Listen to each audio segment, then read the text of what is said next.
Bagaimana jika semua yang kita kira kita tahu tentang peradaban kuno itu salah? Selama berabad-abad, kita melihat nenek moyang kita melalui lensa kesombongan modern, sebagai orang-orang primitif yang menggunakan alat-alat kasar, tempat tinggal sederhana, dan menjalani hidup yang singkat, keras, dengan sedikit pemahaman ilmiah.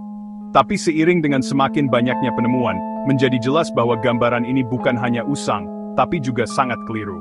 Di seluruh dunia, orang-orang kuno mengembangkan teknologi, alat, dan karya arsitektur yang terus membingungkan para peneliti dan insinyur hingga saat ini. Ini bukan hanya sekadar cara cerdik atau kejeniusan yang terisolasi. Banyak dari inovasi ini menunjukkan pemahaman mendalam tentang sains, matematika, dan bahkan astronomi, sebuah pemahaman yang baru saja mulai kita hargai. Ini adalah kisah teknologi kuno yang seharusnya tidak ada, sebuah perjalanan melalui kecemerlangan yang terlupakan, yang bisa jadi akan menulis ulang sejarah manusia. Mari kita mulai dengan salah satu penemuan kuno yang paling membingungkan yang pernah ditemukan. Mekanisme Antikythera. Ditemukan pada tahun 1921 di bangkai kapal kargo Yunani di lepas pantai Pulau Antikythera. Perangkat rumit ini berasal dari sekitar 100 sm. Selama beberapa dekade, perangkat ini tersimpan di museum, disalahpahami dan tidak diteliti. Namun, begitu para peneliti mulai menganalisisnya secara mendalam menggunakan pencitraan X-ray canggih dan pemodelan 3D, mereka menyadari bahwa ini bukanlah alat navigasi sederhana. Ini adalah komputer analog canggih, yang mampu memprediksi posisi astronomi, gerhana, fase bulan, dan bahkan tanggal pasti Olimpiade. Perangkat ini memiliki lebih dari 30 roda gigi perunggu yang saling mengunci. Semuanya dibuat dengan tangan dengan presisi luar biasa. Tingkat rekayasa mekanik yang dibutuhkan untuk membangun perangkat semacam itu tidak akan muncul kembali dalam sejarah manusia hingga lebih dari 1000 tahun kemudian. Mekanisme Antikythera adalah bukti fisik bahwa bangsa Yunani kuno tidak hanya memiliki kecemerlangan matematika, tetapi juga keterampilan mekanik praktis yang selama ini kita abaikan. Dan bukan cuma orang Yunani loh. Coba kita lihat ke barat, ke Roma kuno. Di sana kita akan menemukan keajaiban teknik lainnya. Beton Romawi. Kalau beton modern itu gampang rusak dalam beberapa dekade, apalagi kalau kena air laut, banyak bangunan Romawi, termasuk saluran air, pelabuhan, dan pantheon yang ikonik, masih berdiri kokoh dan kuat secara struktural, lebih dari 2000 tahun setelah dibangun. Rahasianya ada di resep mereka. Insinyur Romawi mencampur kapur dan abu vulkanik, yang kalau dicampur air laut, akan menciptakan reaksi kimia yang membentuk kristal langka seperti aluminium tobermorite. Ini justru menguatkan betonnya seiring waktu, sebuah inovasi yang masih dicoba ditiru oleh ilmuwan modern. Ini semacam konstruksi yang bisa menyembuhkan diri sendiri, tahan terhadap lingkungan, dan cuma bisa diimpikan oleh para pembangun zaman sekarang. Dampaknya luar biasa. Di saat kita menghadapi krisis bahan yang berkelanjutan dan infrastruktur yang menua, ternyata jawabannya mungkin bukan di masa depan, tapi di masa lalu. Kalau kita jalan-jalan ke Amerika Selatan, kita bakal nemuin satu lagi misteri kuno, garis Nazca di Peru. Digambar di dataran gurun yang kering lebih dari 2000 tahun lalu, geoklif raksasa ini menggambarkan hewan, tumbuhan, manusia, dan bentuk-bentuk geometris. Beberapa di antaranya panjangnya sampai ratusan meter. Tapi yang paling bikin bingung, gambar-gambar ini cuma bisa kelihatan jelas kalau dilihat dari atas. Dari bawah, kelihatannya cuma kayak parit acak. Tapi dari udara, mereka berubah jadi karya seni yang luar biasa presisi, baik secara matematika maupun artistik. Gimana ya orang-orang zaman dulu tanpa bisa terbang, bisa bikin gambar-gambar yang proporsinya pas banget dengan ukuran sebesar ini? Ada yang bilang mereka pakai alat ukur sederhana dan sistem grid. Ada juga yang berteori tentang layang-layang, balon udara panas, atau bahkan penyesuaian bintang. Dan ya, ada juga teori yang bilang ini dibantu makhluk luar angkasa. Meskipun para ahli umumnya menolak klaim-klaim itu, kenyataannya, tujuan dan cara pembuatan garis Nazca ini masih jadi misteri besar. Apakah ini pesan untuk para dewa, kalender astronomi, atau jalur suci? Kita mungkin gak akan pernah tahu sepenuhnya, tapi pembuatannya saja sudah menunjukkan kecanggihan budaya yang jauh melampaui apa yang kita kira sebelumnya. Nah, sekarang mari kita ke Timur Tengah, di mana sebuah artefak yang dikenal sebagai baterai Baghdad bikin para ilmuwan bingung sejak ditemukan di tahun 1930-an. Ditemukan di Irak dan berasal dari zaman Parthia, sekitar 250 sm. Artefak ini terdiri dari sebuah guci tanah liat. Di dalamnya ada silinder tembaga yang melingkari batang besi. Kalau diisi cairan asam seperti cuka atau jus lemon, alat ini bisa menghasilkan sedikit arus listrik. Meskipun kita nggak bisa tahu pasti apakah ini disengaja, komponen kimianya menunjukkan kalau ini mungkin berfungsi sebagai baterai awal. Teori tentang penggunaannya macam-macam, mulai dari pelapisan logam, terapi medis, atau bahkan ritual keagamaan yang melibatkan listrik statis. Walaupun masih ada perdebatan tentang tujuan pastinya, baterai Baghdad memunculkan kemungkinan yang menarik, bahwa budaya kuno mungkin sudah menemukan listrik jauh sebelum era modern. Entah sengaja atau tidak, mereka sudah memanfaatkan kekuatan yang kita kira baru ditemukan di abad ke-11. Kalau ini benar, berarti pemahaman manusia tentang energi jauh lebih tua dari yang kita kira sebelumnya. Mungkin, tidak ada bangunan kuno yang lebih menunjukkan misteri teknologi selain piramida Agung Giza.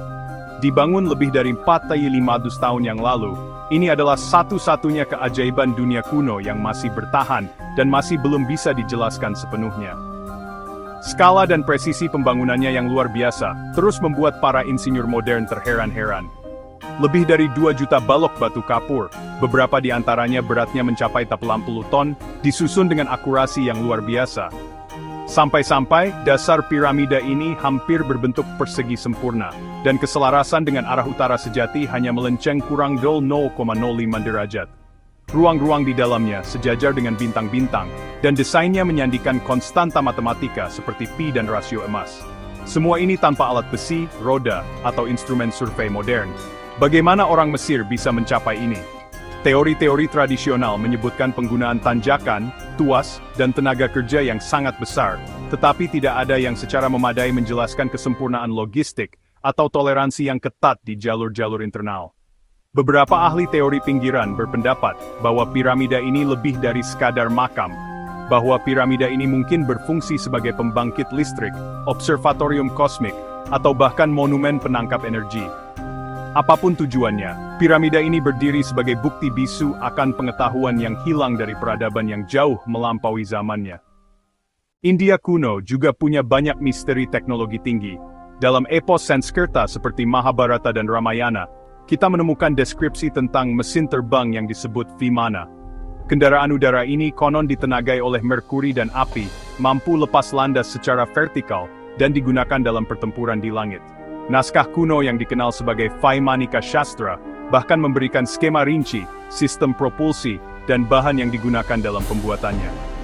Meskipun banyak sarjana menganggap cerita-cerita ini sebagai metafora atau mitos, yang lain menunjukkan bahasa yang sangat teknis yang digunakan dalam teks-teks ini, sebagai bukti bahwa mereka mungkin menggambarkan perangkat nyata, baik yang dibangun secara fisik, atau yang dikonseptualisasikan dalam pemikiran maju. Para skeptis berpendapat tidak ada bukti fisik Vimana, tetapi orang-orang yang percaya menyarankan bahwa pengetahuan itu mungkin telah hilang dalam bencana kuno, atau disimpan di arsip rahasia. Entah alegori atau kebenaran, gagasan bahwa pemikir kuno bahkan bisa mengkonseptualisasikan penerbangan jauh sebelum Wright bersaudara menunjukkan imajinasi, dan mungkin basis pengetahuan yang jauh melebihi apa yang kita akui pada mereka. Di seluruh dunia, makin banyak contoh yang muncul. Ilmuwan Tiongkok Zhang Heng menciptakan seismograf pada tahun 1002 Masehi yang bisa mendeteksi gempa bumi ratusan kilometer jauhnya. Alat ini menggunakan sistem pendulum dan tuas untuk mendeteksi aktivitas seismik dan menjatuhkan bola dari mulut naga ke mulut katak, menunjukkan arah gempa.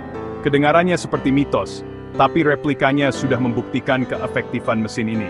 Di Mesoamerika, suku Maya membangun observatorium dan kuil yang sejajar dengan pergerakan Venus dan benda langit lainnya.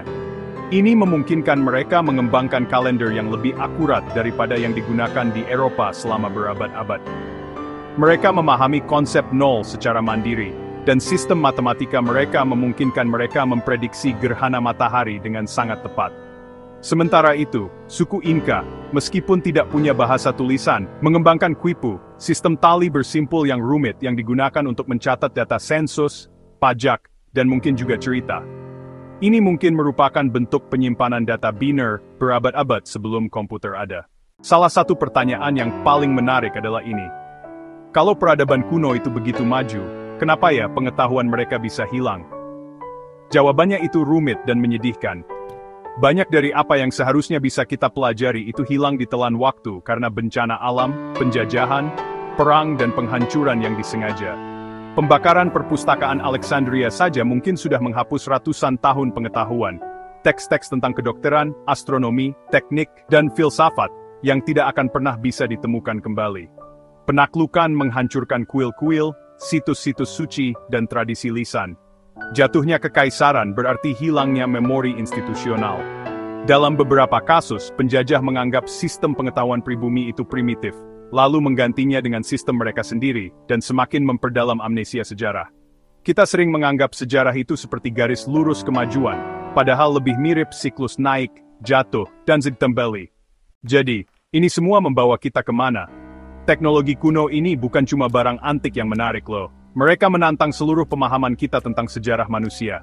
Mereka menunjukkan pada kita bahwa nenek moyang kita itu bukan orang-orang bodoh, tapi pikiran-pikiran brilian yang, dengan sumber daya terbatas, mencapai puncak inovasi yang menakjubkan. Karya mereka menginspirasi kita untuk rendah hati. Ini mengingatkan kita bahwa kemajuan itu tidak pasti, pengetahuan bisa hilang semudah didapat. Mungkin pelajaran terbesar adalah ini. Kita tidak boleh meremehkan kemampuan manusia untuk menemukan sesuatu, tidak peduli di era manapun. Dan saat kita menggali lebih banyak dari reruntuhan masa lalu, kita mungkin menemukan bahwa penemuan terbesar di masa depan, sebenarnya, sudah dikenal sejak dulu. Penemuan kuno mana yang paling bikin kamu terheran-heran? Tulis pendapatmu di kolom komentar ya, dan kalau kamu haus akan sejarah tersembunyi dan misteri yang belum terpecahkan, jangan lupa jelajahi video-video saya yang lain.